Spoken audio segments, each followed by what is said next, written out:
estudo ambiental mais apurado, devido ao porte do empreendimento. Eu acho que o estudo ambiental não é só impacto de vizinhança, tinha que ter um estudo de impacto ambiental, tinha que ter melhor discussão com a sociedade. Agora, o que eu queria colocar, vendo o foco ambiental, se você pega um pé d'água, uma chuva de verão, que é comum aqui no Rio de Janeiro, e você pega aquela região, quando você entra, isso é comum, quem já passou pela perimetral sabe, quando está nessa hora de chuva de verão, quando você entra na perimetral não dá aquele alívio, estou livre da enchente, você está lá embaixo, você sabe que a mancha de inundação em qualquer canto, entrou na perimetral, você está salvo, porque ali pode cair chuva de 500 anos, aquela que caiu na região serrana, que você nunca vai ficar embaixo d'água, ali em cima do viaduto. Isso ninguém pode discutir, o problema da enchente. E, obviamente, quando você faz uma demolição de um viaduto para fazer túneis subterrâneos, mergulhões e túneis subterrâneos, vem a preocupação, né? Como aconteceu nesse recente mergulhão, ali na Barra da Tijuca, que liga a Barra até o Recreio, qualquer chuvinha fica tudo interditado, né? Então é uma preocupação. E aí está previsto no projeto a construção de grandes bombas, de sistemas de bombeamento para fazer essa drenagem e evitar o alagamento. Aí vem um outro ponto, como acontece nos piscinões lá de São Paulo, que são obras imensas, que não resolvem problema nenhum de enchente, e que quando esses piscinões que pegam água de transbordamento de rio, você tem que usar as bombas para poder esvaziar os piscinões, normalmente elas não funcionam, porque você imagina um carro, você deixa o carro uma semana parado na tua garagem, ele já não funciona. Imagina uma bomba desse porte que vai ficar a maior parte do ano parada, na hora que você vai precisar, o risco de ela não funcionar, o esquema de uma manutenção, conservação adequada. Mas, teoricamente, a empresa projetista pode garantir, esse é um aspecto ambiental, não, posso garantir que o sistema funciona. Agora, e se não funcionar? Aí eu queria colocar, além do aspecto da mobilidade urbana, do trânsito, acima disso tudo, meia dúzia, trocar meia dúzia por 6, agora, considerando acima disso tudo, a hora de uma chuva intensa, uma chuva de verão, um pé d'água naquela região, naquela bacia drenante, né? O que pode acontecer se houver algum problema nesse sistema de drenagem? Algumas alternativas. Primeira alternativa, aquilo ficar cheio d'água, morrer gente, como morreu ali no shopping da Penha, entrou água na garagem, o cara morreu ali dentro, o cara está preso ali, morrer gente, ter prejuízo econômico, isso é uma alternativa. Eu acho isso talvez difícil de acontecer. É mais provável que aconteça a segunda alternativa. Antes que aconteça isso, eles já vão fechar o túnel. Ninguém vê como acontece no mergulhão lá da Barra da Tijuca. Então, aí vocês imaginam o que aconteceu com aquele caminhão que tombou ali no gasômetro na semana passada, retrasada, que teve engarrafamento até a Barra da Tijuca. Por causa de um caminhão que tombou, o efeito de bloqueio no trânsito pegou a repercussão até a Barra. Agora, a gente imagina... Incêndio de automóvel. Foi um incêndio, né? Houve um problema que a repercussão ali no gasômetro se deu até a Barra da Tijuca. Agora, a gente imagina um viaduto, que vai ser um viaduto, uma artéria de trânsito fundamental para a cidade do Rio de Janeiro, passando ali pelo centro, numa hora de uma chuva de verão, que normalmente acontece que hora essa chuva de verão? É no final do dia que a gente está voltando para casa, exatamente no horário de pico. Então, o que poderá acontecer? Essa é outra alternativa. Então, qual é a conclusão que a gente chega?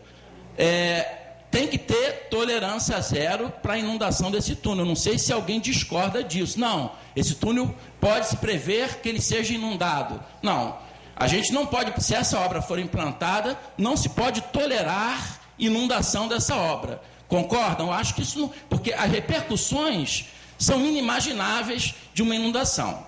Então, aí entra o responsável técnico do empreendimento, dono do empreendimento.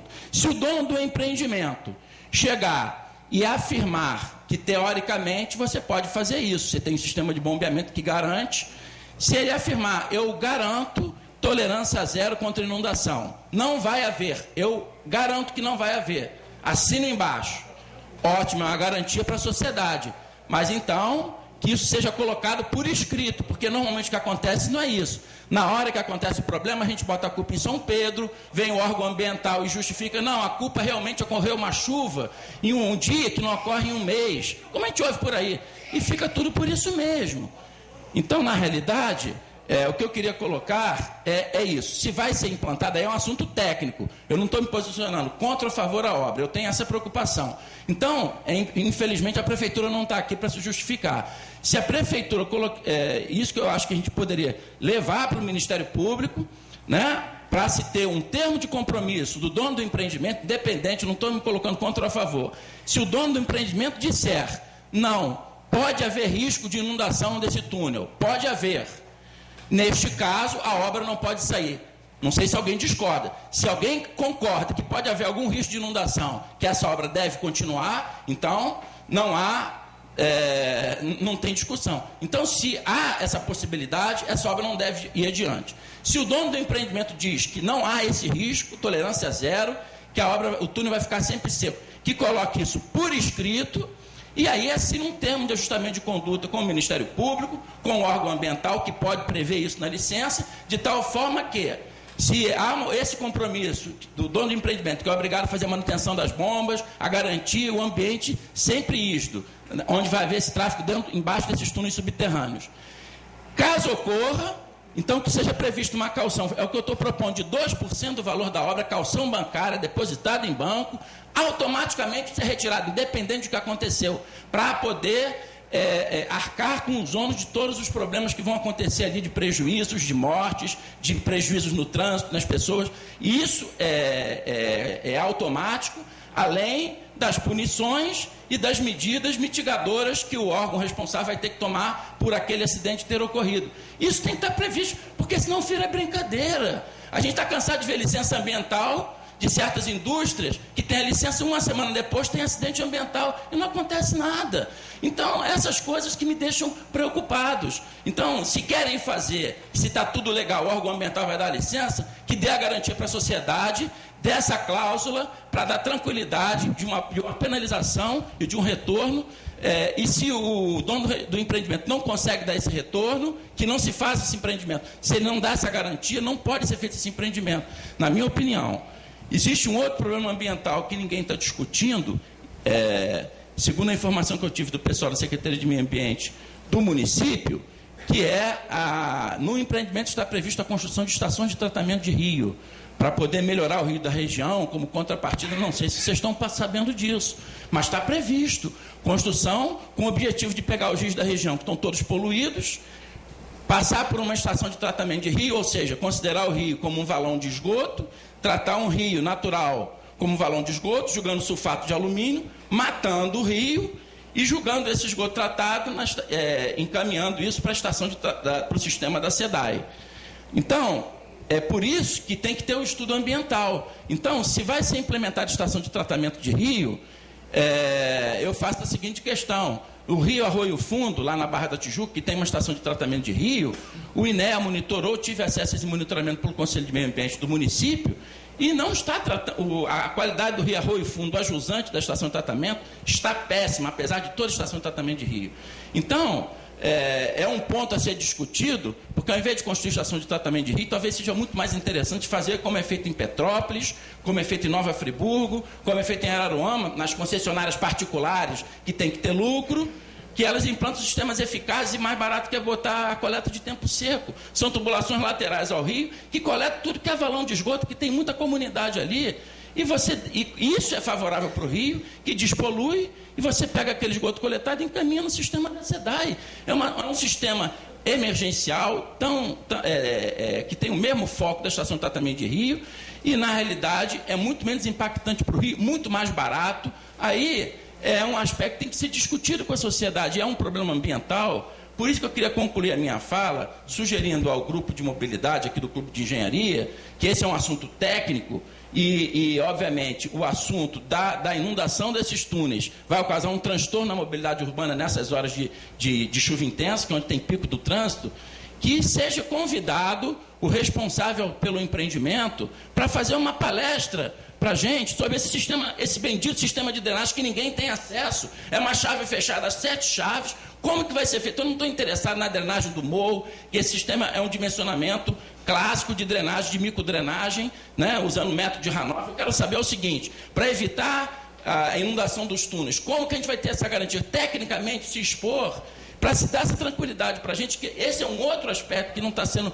muito abordado, que é uma preocupação que eu tenho, para que venha apresentar isso aqui e discutir esse aspecto dessa estação de tratamento de rio, se isso, que faz parte do pacote do empreendimento. Esses são aspectos ambientais da obra, que também são importantes. E eu acho que esse assunto também deve ser levado para o Ministério Público, já que o empreendimento teve uma licença ambiental simplificada, e um empreendimento cheio de aspectos ambientais preocupantes, e, na realidade, depois que a obra ficar pronta e o leite derramar, a gente só vai ficar chorando, como o Fernando de Aquino falou. Isso é lamentável, mas eu queria sugerir isso. Chamar esse pessoal aqui, independente da discussão com o Ministério Público sobre a licença da obra, sobre a mobilidade urbana, uma palestra específica para discutir a drenagem, para garantir que esse túnel não vai ficar inundado, que eles possam vir aqui fazer uma palestra para o Clube de Engenharia e discutir com os técnicos e dar essa garantia que esse problema não vai acontecer e discutir esses aspectos também ambientais dessas estações de tratamento de rio, que as pessoas não sabem, mas que vão ser implementadas. E eu acho que a gente tem que discutir tecnicamente, porque existem outras soluções para que o órgão ambiental possa adequar a licença ambiental com soluções mais sustentáveis que deem garantia para a sociedade na parte ambiental. Muito obrigado, Adacto. Você tocou num ponto do Arroio Fundo. O contrato que a Prefeitura fez com a Vila do Pan previa que as águas tinham que passar em frente à Vila do Pan, límpadas e inodoras. Isso é um contrato que a Prefeitura assinou, eu tenho cópia dele, com a Vila do Pan. Não, eu tenho cópia do contrato só. E isso, mais uma vez, prova a questão que a Prefeitura assina qualquer coisa e não cumpre. Agora, uma coisa muito mais séria que está acontecendo nesse plano de mitigação, que o Ministério Público está reclamando muito, é que todos os estudos não têm um responsável técnico que assine. Enquanto que o CREA está fazendo campanha aí, a ART, outro dia eu fiz fiz um pilarzinho metálico num apartamento, o proprietário me exigiu uma anotação de responsabilidade técnica na execução, como ele já tinha exigido.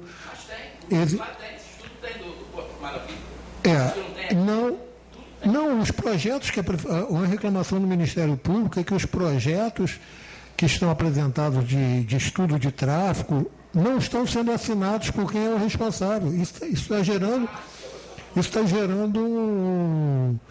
uma questão entre eles, porque ninguém quer assinar. Mas não precisa assinar, lógico que precisa assinar. Então, essa coisa tem isso. É muito interessante ver isso aí. Mas eu gostaria de fazer um contraponto aqui. O Daniel está aqui presente, não se inscreveu, mas como ele é o único que eu saiba aqui que é a favor da derrubada perimetral, eu gostaria que ele ouvisse. Você já estava inscrito antes, companheiro?